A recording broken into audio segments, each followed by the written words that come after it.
it's you don't necessarily know where they're at in their day, if they've had a super stressful day, if they're at like a 10. Sure. And just really, really kind of having that as a temp gauge, if you will, to just be like, okay, like, yeah, I'm going to be patient with you because we haven't necessarily communicated about our day. I don't know if your day's been super stressful, if it's been great, and vice versa. This is Ryan and Michelle, and welcome to the Celebrate MarriageCast, where we hope to restore and reclaim godly marriages through honest and real conversations. Welcome to our show. Welcome to episode 107. We are so glad that you're joining us today. And how fun is it, Ryan, that today is October 7th, 107, and this is show 107. Whoa. That's cool. Kind of cool. That's really cool. And furthermore, for 5 Minute Friday on 1010, we will have a top 10 theme. So how sounds fun. Awesome. Yes. So we're so glad you're joining us today. And today's show was inspired. We talk about this a lot, how God gives us these downloads, almost real life that happens. And it will be a prompting for us to, you know what? We need to talk about that on the Celebrate MarriageCast. So Ryan, do you know what we're talking about today? What are we talking about, Michelle? Patience. Patience. And this was stemmed from a conversation with our 10-year-old. I love car conversations. I feel like people are just comfortable and we talk about all sorts of things. Well, I don't know what prompted it, but the other day our son had said, "Mom, what are the fruits of the Spirit?" So I was like, well, they're love, joy, peace, patience, kindness, goodness, gentleness, faithfulness, self-control. And those are the attributes that we're supposed to live out as followers of Christ. And that comes from Galatians 5:22 through 23. But the Holy Spirit produces this kind of fruit in our lives: love, joy, peace, patience, kindness, goodness, faithfulness, gentleness, and self-control. There is no law against these things. So then he said, well, do we live them out? I said, well, let's start talking about it. So love. Do we love others? Now, it's super easy to love our friends or our family, but do we love people that maybe aren't kind to us? And he was like, oh, like so-and-so. And I was like, yes, exactly. A name rolled off of his tongue, somebody that had physically hurt him, somebody that, has lied and caused some chaos for him, but he still shows up and loves this person. I was like, exactly, Thomas. Yeah, Michelle, I'm just thinking, I bet everybody just had a name pop in their head. I hope so. Somebody that you can still show love to. Yeah. That's what we're called to do as followers of Christ, right? It's easy to love people that love you back, but can you love people that persecute you, right? Yeah. Joy. We talked about joy. Does our family show joy? Are we having fun? Yes, yes, yes. Peace. Are we able to reconcile with people? Are we able to apologize when we've done something wrong and make things right? Yeah. Well, we got to patience. And Thomas is like, Mom, I think I need to work on this one. And as we talk through how to exhibit patience in our lives, it dawned on me, Ryan, this might be an under-talked about fruit of the Spirit. Like, I feel like we never talk about patience. Right. So look at Christmas time, the ornaments, love, joy, peace. You see them on ornaments. Yeah. Do you ever see patience on an ornament or anything? Like, no. Who the heck's talking about patience? Right. Nobody. So couple that conversation in the car. Mind you, we were driving, then experiencing the drivers in our city. And I thought, you know what? We are not a patient people. We're not. Right. And if you don't believe me, come and drive around our town. So I want to dig into this, and we are going to give you 5 areas today for self-evaluation in regards to yourself, your family, and your marriage, how you can live out patience. We're going to share how we've applied it. Yeah. Yeah, Michelle, this is such a good conversation. I love this, and I'm just thinking about fruit, right? And I love that conversation of going through each of these. And it really just kind of makes me think about, like, okay, if you have a piece of fruit, okay, let's just say you have an orange, right? Whatever orange would correlate with, I don't know, pick one. What happens when you have that orange and there's pressure applied to it? You get orange juice. You get orange juice. So I think it's thinking through that of like, okay, do I have patience when I'm pressed, when whatever stress comes on, what's coming out? Mm-hmm. Is it orange juice? Yeah. Or is it something else? And I think that's a really great way to look at this and to answer these questions of, am I living the fruits of the Spirit? And I think I love the conversation about patience. I think this is such a great, I think this is such a great conversation. And, Michelle, I love the conversation about driving, because I feel like both of us in the last month, maybe week, have talked about how driving is stressful. Mm-hmm. Yeah. And to set the record clear here, I don't feel like we fly off the cuff or off whatever it is when we drive. Yeah. But we have had experiences in the last month where people have just lost it. Yeah. You were turning into our street and the turn is super tight, super narrow. It's not a typical, they call it an apron turn where the curbs are built out. It's a very sharp turn. You can't take it at 40 miles an hour like our street is. So Ryan had slowed down and the person just flipped out on you. Yeah. I got some honked, gestures. Honked, and I can't even physically turn the corner that fast. I doubt you were going super slow. You're not a slow driver. But, and I had something too where anyways, it doesn't matter. But somebody had just flipped out on me and I was like, oh my gosh, I was just doing a lane change and you came up out of nowhere. I didn't know that you were going 60 miles an hour in a 40. And anyway, so patience. Yeah. And I think, I think this is a great example of asking yourself these questions. Is that me? Am I the one honking? Am I the one, giving people a one finger gesture? Mm-hmm. Of okay, wait a minute. This is a real thing. A lot of people have talked about this, and we've witnessed this so many times of just, okay, when you're pressed, what's coming out? Yeah, if that light changes green and that car in front of you does not immediately gun off the start line, like they're in the Indy 500, are you losing it? Yeah. Is that you? Are you blaring your horn? What is your response? So how are you reacting when you're pressed? So like Ryan said, if you're an orange and you're a fruit of the Spirit, you're an orange. When you're pressed, is orange juice coming out or something really unappealing and not resembling a follower of Christ coming out? Yeah. Ask yourself that question. Yeah, absolutely. Yeah. So, Michelle, we're going to walk through today. I love this, a 5-area checkpoint for areas in your life that you can examine. And this is something that Michelle and I are doing too, right? Of patience in your life. Yeah, it's a work in progress all the time. So keep track of how many of these 5 areas you're doing well in. Maybe there's one that jumps out that you're like, whoa, I need to improve in that area. So love it. Yeah. So to start off, Michelle, I think this is a question that we all have to ask is, are we patient with ourselves? When we look in the mirror, are we patient with ourselves? Yeah. Are you patient with yourself, Ryan? Yes and no. It's. Do you have an area? Yeah. I mean, this has been a work in progress for me. I think over the last, for those that have listened, I think over the last year of recovering from ACL surgery, there's times that throughout the last year that I have been patient with myself, saying, hey, it's okay. You're recovering. Slow down. It's okay.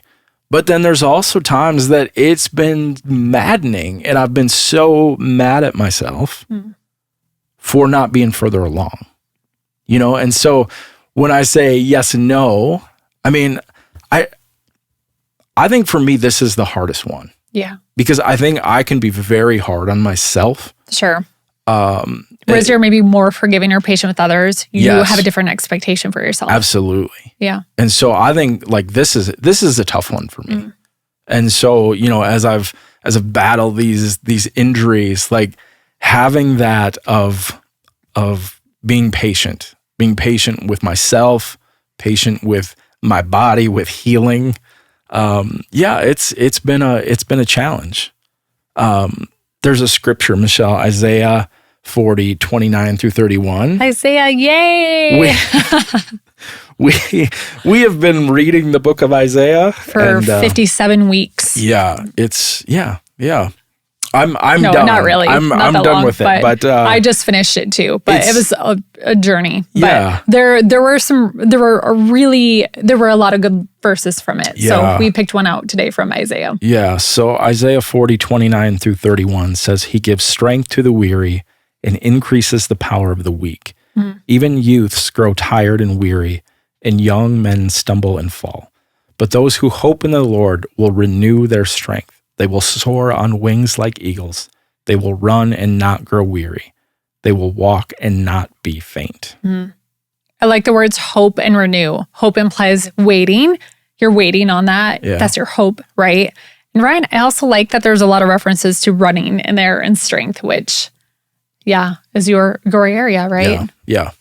Absolutely. Ryan, I think I can relate to yours. I would say personally, are you patient with yourself? Mine comes down to recovery as well. If you've dealt with chronic illness or pain or just an area of self-growth, it does feel like sometimes I just can't come fast enough, right? So 16 months ago, I've shared I was rear-ended in a car accident, and it's just been such a long journey. And even a year ago, so last fall, there was a point where I tried to run, and it dawned on me that I might not ever run again. My body physically would not go through the motion of running. And I know that sounds crazy and absurd, but it was like my body was this tin man, and I tried to run, and I couldn't get my muscles to bend and stretch and move. Like physiologically, it wouldn't work. You saw me run, you did videos of me trying to run. I showed it to my therapist, and it wasn't moving like it should be. And after all my physical therapy, chiropractic, massage, so much work, it still felt like I was stuck. And I just remember, putting it on our prayer board. Actually, our son put it on our prayer board. I might have to share a picture of that. He just wrote Mom's Recovery. But I know so many people, so many of you, so many friends and family and us personally were praying for that and just believing. And I had a lot of my care team just say that too, like, hey, I think they were faith-based, and they had said, like, you need to like believe that God will heal you also. Like, turn to God and expectantly ask and pray for this. So here we are 16 months later, and in August, I had done a short run. I got up to 6 minutes, which felt like a huge, huge milestone for me. I was crying on our treadmill after I did that. Then the next week, I tried to run outside, couldn't do it. The elevation and just even the slight bumps of the sidewalk was just too much for me. But this past weekend, I ran for 30 straight minutes on our treadmill. Yeah, that's awesome. Yeah. It's just like, I got done, and I went upstairs and I went to our prayer board, and I got out a pen, I got out a Post-it note, and I just wrote the date, and I did a 30-minute Peloton run, and I just was crying again. Like, oh my gosh, what is up with this crying on the treadmill? But our son came in, and I brought him over to the board, and I just hugged him. I was like, Thomas, thank you for all of your prayers. Look what we get to celebrate today. And I think what's important, Ryan, in this situation is I have so much farther to go. My muscles are still so tight. Every day it feels like I'm this rubber band that's just stretched to capacity. I'm going to snap at any minute. Just my muscles are so tight. So I have so much farther to go, but being able to look and be like, no, God, this healing was you. Thank you, God. I'm going to attribute this to you, God.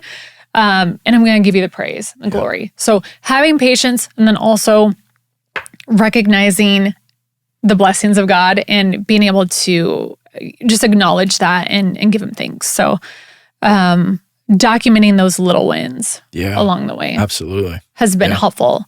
Otherwise, it can seem like the road is so long and so far. Right. Yeah, absolutely. All All right. So first question, are you patient with yourself? So think right now, are you? Maybe come up with, a score. How are you doing? Second, are you patient with your spouse? Ryan? I think for me, the words that I think of, what I think of with patience is words.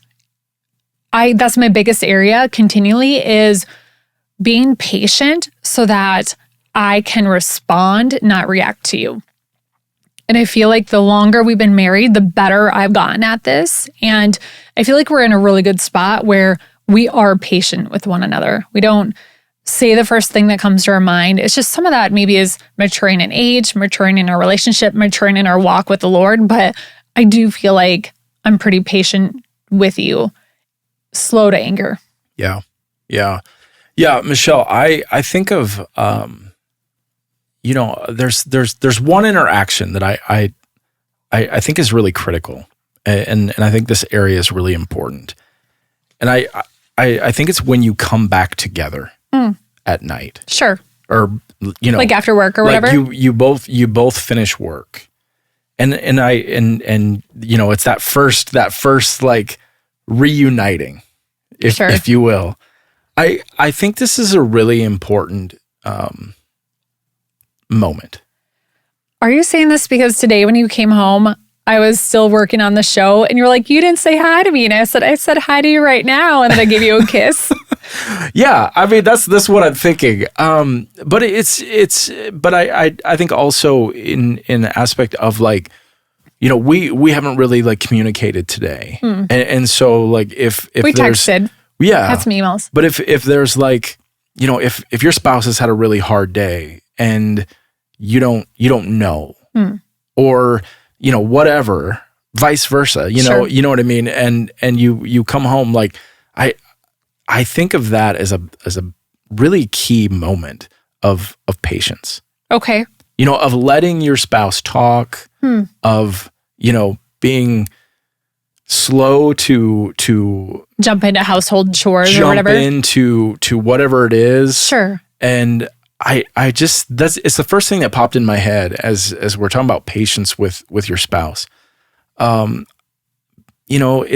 you don't necessarily know where they're at in their day, if they've had a super stressful day, if they're at like a 10. Sure. And just really, really kind of having that as a temp gauge, if you will, to just be like, okay, like, yeah, I'm going to be patient with you because we haven't necessarily communicated about our day.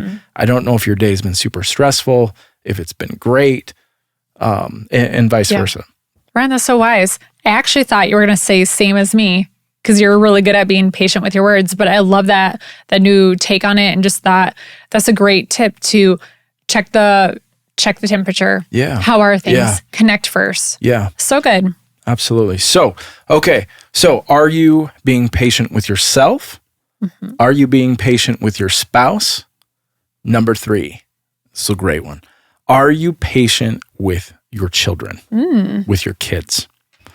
This is fresh. This is real life, you guys. This is fresh as of every last week. night. So, yes. I don't know if others of you, dinner time can sometimes be a challenge for you with kids. For us, it is a challenge at times. And so last night we had lasagna, which was amazing. Our son, however, doesn't love lasagna. And so our dinner took an hour and a half to eat a small portion of lasagna. Now, look, I felt it. I'm going to be honest. I felt it boiling up inside of me. I mean, when you spend 60 minutes preparing a lasagna and is met with just absolute shutdown, no, gross, don't want it, it's enough to, you guys have been watching some Dude Perfect lately. Yeah. I feel like the rage monster is about to bubble. Yeah. Yeah. It was starting to come. But, it's where we was trying to practice patience. You were so good. In this moment. You were so good. We did use some dude perfect bribery. Every 3 minutes, I would stop the clip and take a bite. So real life, you yeah, guys. so that's a real thing. And but what's great about it is over this hour and a half, he cleared his plate, which was fantastic. So that was the first time he actually ate a whole piece of lasagna. And there could be some other stuff going on too, sensory. We're not really sure. It's just, but it's constantly, mealtime is just want to bang my head on the table sometimes. But yeah, you did amazing. Yeah. Love, you did so good. And it reminds me of the scripture, Michelle. James 1:19-20 says, "Be quick to listen, slow to speak, and slow to become angry. For man's anger does not bring about the righteous life that God desires." Mm. And I think a lot about that of there are moments with your kids that are challenging. And just what are you reflecting? Obviously, like, that's a time to be pressed, and patience can be pressed greatly in those moments. Right. And I think too, with our son, he's such a tender soul that for you to be able to respond in a loving and patient and kind and gentle way to him really connected, because he doesn't want to be having these feeding issues either. So like, he's already beating himself up enough, So I think that was a really great response. Yeah, absolutely. Yeah, I think for me, for having patience with our kids, maybe it's just having 2 kids spaced out so much. Our kids are 9 years apart, that I think you see things in a different, and I think a better perspective. So I think it's given me more empathy. And maybe that's why people say that, parents are a little more lax with their youngest kids and they get away with a little more. And I don't think it's necessarily that, but I think it's, for us at least, but I think it's just, you sort of realize what does and doesn't matter to get worked up about, right? So faith, yes, that matters. Values, yes, that matters. Wearing mismatched socks to school, one tall, one short, or, navy with black, whatever, fine, right? So I think I have gained more empathy, which has helped me to have more patience, because I've seen the big picture. And with our daughter, who is in college now, she's so amazing. And I realized that I need to put my effort and energy into the things that really matter, so that our younger son can turn out, like she did. Yeah. Because those are the things that really matter. Yeah. So, okay. So number 1, are you patient with yourself? Number 2, are you patient with your spouse? Number 3, are you patient with your kids? Did you check in with yourself? How are you doing with that? And then number 4, are you patient with God? Ooh. Are you patient with God? This, Ryan, is a big one. And maybe I should have had this last, but God's timing is not ours, right? Like, we're just a blip in time in the grand scheme of things, right? So his timing is not ours. And as I was preparing this, I was thinking about Sarai turned, Sarah, Abraham's wife, who longed for a baby. And in a way, she was patient. So I think that's a great part of the story, but also sort of not. So there was a moment when she decided, I'm going to take matters into my own hands, right? God helps those who help themselves, right? No, wrong, so wrong. So she had her husband sleep with her maidservant. What the heck, right? Like, seriously, what the heck? Right. That's so, like, what the heck? So think about it. Where in your life are you, maybe without realizing, adopting that policy? Like, I'm going to take matters in my own hands, right? I'm going to steer this car. I'm going to push God out of the driver's seat, right? So maybe it's your job. Maybe you're going after a job and taking it, and in reality, that job is going to cause you to sacrifice time with your family, and you're taking it because you want to fast forward ahead financially and in your career ladder, you want to climb the ladder, but you're compromising in the process, right? Or maybe if you're, dating, are you settling for Mr. Available versus Mr. Whoever God has, right? Are you settling? Are you compromising on that? Ryan, when we met, I was on a 3-year journey with God where I had said, hey, I'm not even going to date.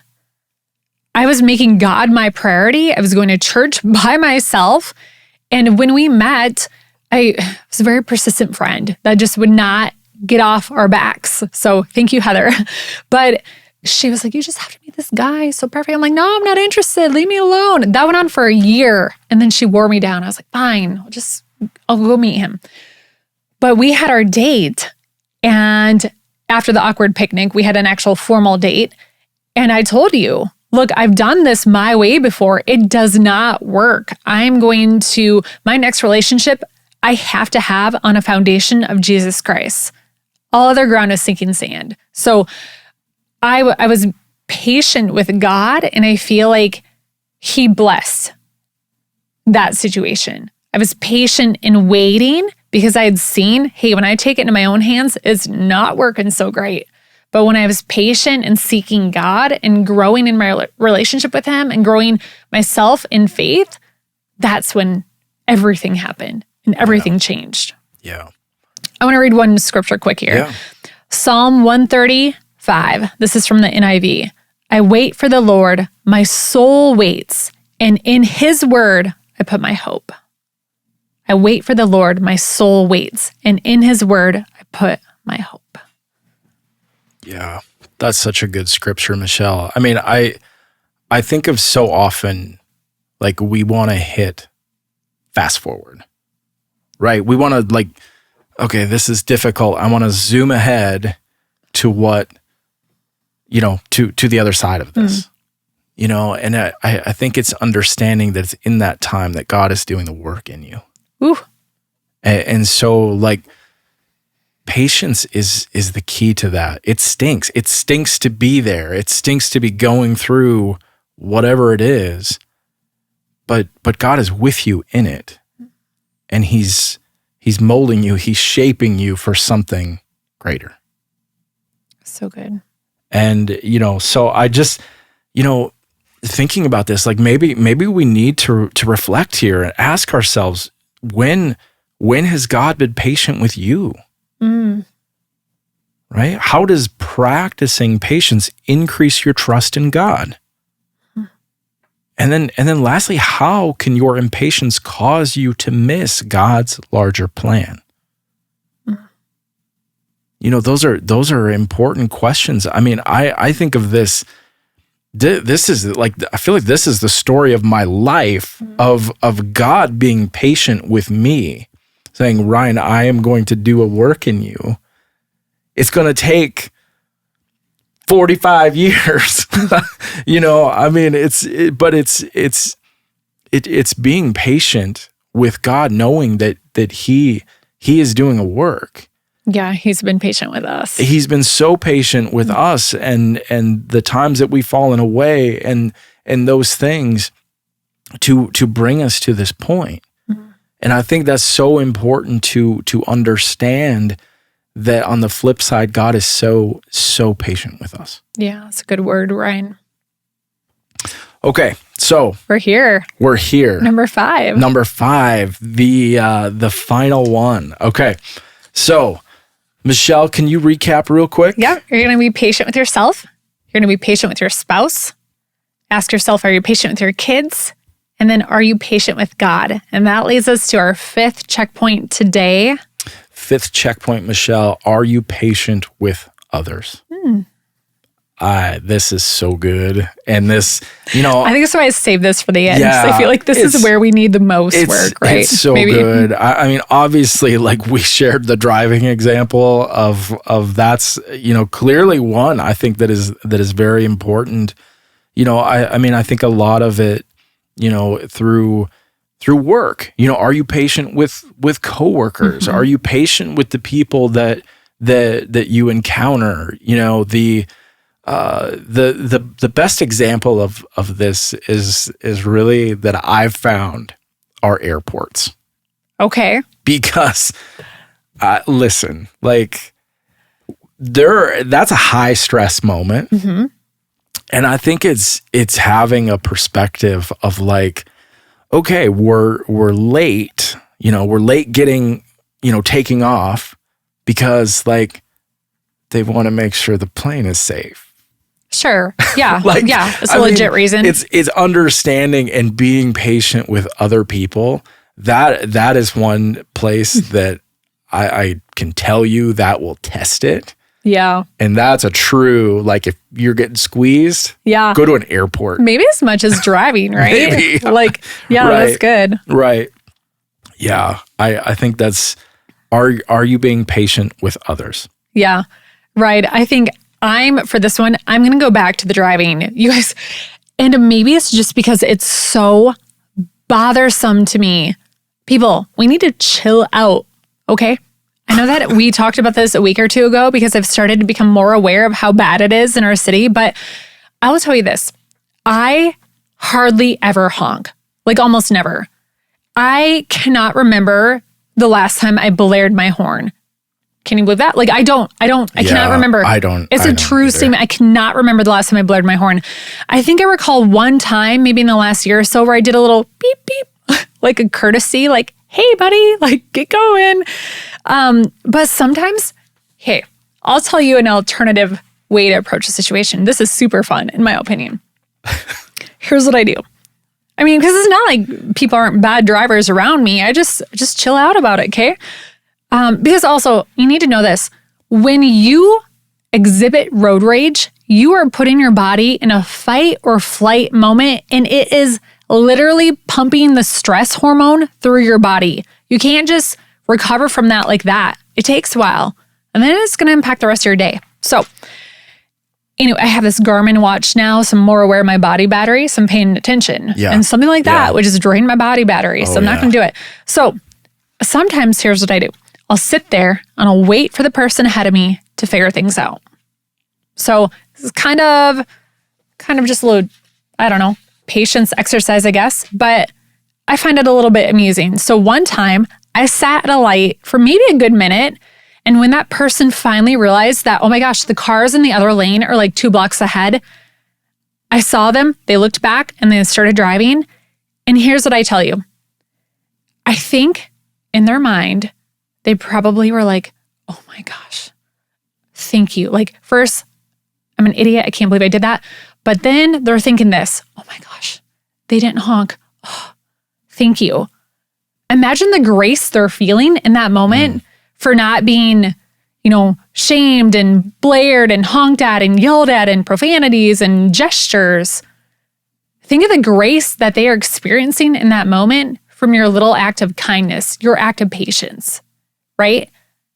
Like, I think horns have a place, maybe if someone's about ready to sideswipe you, but if you just wait usually it's not that long, right? So usually people figure it out within a couple of seconds. You guys just chill out. Because not only does it get your heart rate up, theirs too. Now they're feeling like crud and they're all flustered and then they're probably going to yell at their kids. Like, think of the ripple effect. But if you can just show a little bit of grace, think of how happy they're going to be. Yeah. Right? Like I've had it happen where maybe I, didn't gun the green light right away. And I just thought like people haven't honked. I'm like, oh, thank you. Like, sorry about that. If I do something like, sorry.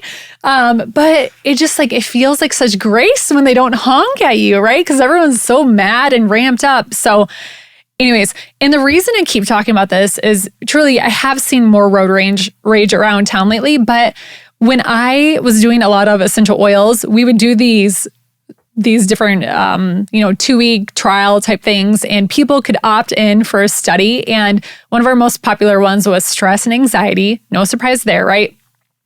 They would do an intake form. And one of the most common things, this is when I really first became aware of it, probably 5 years ago, people would write, I need oils to help me be calm when I'm driving. Or I have road rage. I need oils to help me. I was like, this is seriously a problem with people. And then I started paying more attention and people would talk about it. I'd hear people, even at church, people would talk, oh yeah, you need help with this. And just today, somebody was saying, oh yeah, that is an area for me. My daughter pointed that out. So I think this is a pretty big area. Yeah. So I don't mean to keep driving this topic home, but seriously, you guys, just try it for a week. Try to just be like, I'm going to drive like Michelle. I'm just going to be chill. Like, it's fine, right? No hurries, no worries. Build some more margin in. Why are you driving around so fast? Where do you got to be? Give yourself an extra 5 minutes. Just chill. Okay, that's all. Fair enough. That's all. Yeah. So that is where my notes got all shuffled. I'm so flustered about this. Okay, so have margin built in and just don't be a maniac running around all panicked, because that's probably why you're so stressed when you're driving, right? Just add in another minute or two. Yeah. Right? Okay. That's all. Michelle, be patient with others. I love the whole the whole driving, and part of it is understanding though that it is a ripple effect. Mm-hmm. Because yes. when the a few weeks ago when I was driving home and I was turning and I was so angry. Yeah, you came home and Ryan, he's a pretty chill guy, but he was like, I was about ready to cut through the field and follow this person. And I was like, that's horrible. So not you. It's horrible. You didn't. You didn't. But you came home and that night you were rattled at the dinner table. You were just flustered. Yeah. Right? So think of that. You impacted this guy and his family and just a ripple effect. So yeah, totally. And also, okay, one last point on the driving. You get mad at other drivers, but you too have probably been a not so stellar driver at some point in your life. So just keep that in mind. Have grace, have patience. Yeah, great. Ryan, run us through that list again. Michelle. So we need to ask ourselves these questions. Are we patient with ourselves? Are we patient with our spouse? Are we patient with our kids? Are we patient with God? And are we patient with others? Mm-hmm. So good. We hope that this is a good checklist for you and gave you some great thoughts to ponder on and to work on with your spouse in all areas of your life. So absolutely, Michelle. Ryan, you pick a mystery question. Mystery question time. Cue that song, Patrick. Mystery question time. Yeah, this is a good one. I haven't looked at it yet, but I know it's. You got a feeling? Okay, Michelle, if you had to eat only one meal for the rest of your life, what would it be? Well, it's not going to be lasagna. You know this probably. My mom makes home-cooked meals for all of her birthdays, and she'll always say, Michelle, what do you want for birthday? Taco hot dish. One, I love Mexican food. If I had to pick one category of food to have the rest of my life, it would be Mexican food. And two, taco hot dish. It's a very Midwest thing, but it's like beef and the sauce and cheese and beans and all that in a casserole. This sounds so Midwest, ain't it? Now that I describe it. And then it has chips on top, tortilla chips. Oh boy. And you bake it so they get kind of crispy and then sprinkle some cheese on top. Also black olives, don't forget those. But she makes it half and half because it's a strong divide in the group about who likes them and who doesn't. Yeah. But that would be it. With sour cream on the side. Yeah. Yeah. Yep. And so the big question is it a hot dish or is it casserole? I don't know. I don't know either. I don't have strong feelings. Okay. All right. Some people do. I know. Okay. What do you call it? I guess I would call it a hot dish. Yeah. Did I just call it a casserole? Well, you called it both. Oh, I did? So see, doesn't matter. I don't know. I think that's a geographical thing. I think it is too. I think is it different in Wisconsin or Minnesota? Probably. It's probably a hot topic. I don't know. Let us know. Yeah, let us know. And the people on the coast are like, what are you talking about? We don't even make those. What? Yeah. Comfort food. Comfort food. Yeah. If I had to eat one meal for the rest of my life, what would it be? Probably a cheeseburger. Cheeseburger. Really? Yeah. I thought you were going to say steak or pizza. No. Why? I love cheeseburgers. You do? Yeah. We never have them. I know, but I love them. Why? Are you cheeseburger deprived? No, I'm fine. We'll go to Culver's. I love cheeseburgers. Do we need to go to Culver's tonight? No. Okay. No, we brought our dinner. We did. That's very fiscally responsible of us. Yes. We go straight to life group after this, so Okay, no cheeseburgers. Cheeseburger, but maybe not next tonight. week. All right. Next week. You guys, thank you so much for joining us today. We hope that this brought value to your relationship, and we want you to know that we have resources at Celebrate.church/marriage. If you would like to watch us live on the weekend, you can find our church services at Celebrate.church. And we have an Instagram, Celebrate MarriageCast. Have a great week, you guys, and be patient. Have a great week.